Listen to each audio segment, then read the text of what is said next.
Gen Podcast Kedokteran Edukatif dan Nasihat.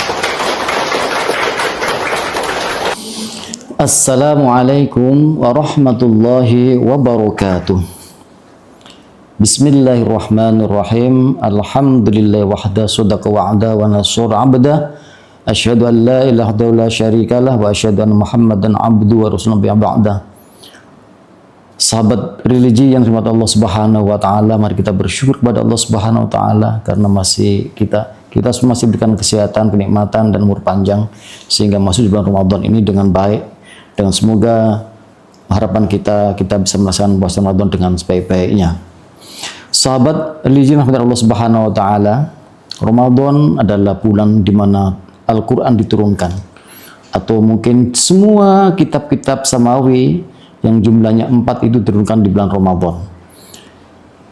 Dalam satu ayat ditegaskan di surat Al-Baqarah ayat yang ke 185, A'udzu billahi minasyaitonir rajim. Syahrul Ramadan alladzi unzila fihil Qur'an hudal linnas wa bayyinatin minal furqan. Faman syahida minkumus syahr falyasum. Al-ayah. Sidang hadirin jam religi yang dirahmati Allah Subhanahu wa taala. Sekarang ini banyak orang yang mungkin menganggap Quran ini sudah usang, sehingga Quran tidak perlu lagi dibuat pegangan atau bahkan dilupakan. Ketika datang Ramadan, kemudian Quran yang di almari itu dikeluarkan, kemudian disulai, tidak dibaca. Kemudian setelah Ramadan ditaruh di atas lemari lagi. Rasulullah SAW dalam satu hadis menjelaskan, sayati zaman ala ummati la yabqa minal Islam illa ismuh. Besok datang di akhir hayat, di akhir umatku, di umatku itu ada segolongan atau umat pada zaman itu Islam tinggal namanya. La yabqa minal Islam illa ismu wa la yabqa minal Qur'an illa rasmuh. Dan Quran tinggal tulisannya saja. Sahabat religi Allah Subhanahu wa taala, banyak Quran mungkin sekarang ini orang baca Quran hanya mendengarkan di musik saja, atau dengan kaset, atau dengan apalagi dengan gadget yang sudah ada ini, sehingga dia dengan mendengarkan saja kemudian tanpa membacanya. Kalau kita tidak baca Al-Quran, kehidupan kita kadang dongkah. Man a'rada an dzikri fa inna lahu ma'isyatan dongkah.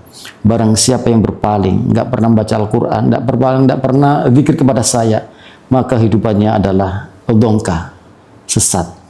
Akan sekalipun dia bergelimangan harta, tapi resah gelisah. Karena Quran adalah syifaun mafsudur wa unazzilul Qur'ani ma huwa syifaun wa rahmah. Diturunkannya Al-Quran menjadi syifa, menjadi obat hati, wa rahmatun, dan menjadikan rahmat lil mu'minin, bagi orang-orang mukmin. Maka ketika gusar, ketika galau istilahnya, mari baca Al-Quran. Jangan kemudian galau diterus-teruskan, apalagi ditinggal A, B, C, atau mendapatkan cobaan, ditinggalkan cobaan atau mendapatkan cobaan, kemudian dia lari kepada Allah Subhanahu wa taala, menjauh. Jangan sekali-kali kita menjauh dari Al-Quran, karena Quran itu syifaun. Ketika dibaca, dia akan menjadi obat penawar galaunya. Kemudian yang lain pada hadis ini, wala yabqa minal Qur'an illa rasmu. Kemudian ulama'uhum syarru ma tatib sami'ar. Ulama mereka tidikawannya adalah orang-orang yang terjelek kategorinya dalam muka bumi ini. Karena apa? Min indihim takhrujul fitan wa fihim ta'udu. Dari mulut mereka itulah keluar fitnah, dan dari mulutnya kembali fitnah itu. Masajiduhum amiratun wa yakharabu minal huda. Masjidnya rame, masjidnya megah, tapi kadang masjid itu bisa sunyi dari hidayah. Mari dalam bulan Ramadan ini kita penuhi masjid kita penuhi, kita kumandangkan ayat Al-Quran di musola, di surah, di masjid kita semua, sehingga masjid kita semua jadi masjid yang benar-benar penuh dengan rahmat, penuh dengan hidayah dari Allah Subhanahu wa taala, sehingga syiar al-Islam menjadi mercusuar, ya. Syiar Islam menjadi menggema di mana-mana. Kita semua berpotensi untuk bisa membuat masjid kita menjadi masjid yang masjid yang syiar, masjid yang bisa mengandangkan ayat Allah, dan masjid yang bisa menjadi teladan bagi mereka semua. Demikian satu ayat dan beberapa hadis tadi, semoga menginspirasi kita semua akan kita menjadi hamba-hamba Allah yang senantiasa dzikir kepada Allah dan kembali kepada Al-Quran. Kita belajar Al-Quran, membaca Al-Quran, karena di bulan inilah menghatamkan Quran. Ayo, mari kita hatamkan Quran. Satu khataman, insya Allah Allah akan buat gandakan jadi 1000 khataman. Semoga bermanfaat. Kurang lebih maaf. Wassalamualaikum warahmatullahi wabarakatuh.